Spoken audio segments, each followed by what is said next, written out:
Hello guys, দেখুন আজ একটা সুন্দর রেসিপি নিয়ে আপনাদের সাথে হাজির হলাম। এটা হচ্ছে ধোসা যে করবো তার পুর তৈরি করা। প্রথমে একটুখানি সাদা তেল দিয়ে দিলাম। সাদা তেলটা গরম হয়ে গেছে। এর মধ্যে আগে সর্ষে, কারি পাতা আর ছোলার ডাল আর বিউলির ডাল এগুলো সব দিয়ে দেবো। আর কাঁচা লঙ্কা কুচিয়ে রেখেছি, কাঁচা লঙ্কাটা দিয়ে দেবো। এই ফোড়নটা হওয়ার সাথে সাথেই আদা আর টমেটোর পেস্ট রেখেছিলাম সেটাও দিয়ে দেবো। নিয়ে এই সব কটাকে একসঙ্গে একটু ভালো করে নাড়াচাড়া করে নেব, যাতে ডালটা কাঁচা গন্ধটাও কেটে যায়। তারপর এর মধ্যে আমি একটু পেঁয়াজ কুচিয়ে রেখেছি, পেঁয়াজগুলো সব দিয়ে দেবো। এবার পেঁয়াজটা দিয়ে একটু নাড়াচাড়া করে নেব।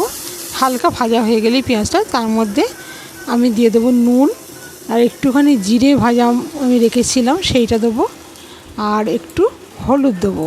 দিয়ে এগুলোকে এবার দিয়ে আলুটাকে দিয়ে দেবো। আলুটা আগে থাকতেই ম্যাশ করে রেখেছিলাম। দিয়ে এটা দিয়ে একবার নাড়াচাড়া করে নিয়ে মিশিয়ে নেব। নিলেই আমার তৈরি হয়ে গেল আজকে ধোসার পুর। আশা করি আপনাদের রেসিপিটা খুব ভালো লাগবে। আর যদি ভালো লেগে থাকে তাহলে অবশ্যই আমার চ্যানেলটাকে সাবস্ক্রাইব করবেন আর পাশে থাকবেন। লাইক কমেন্ট করতে জানাতে ভুলবেন না। আর এই ছিল আমার আজকে রেসিপি।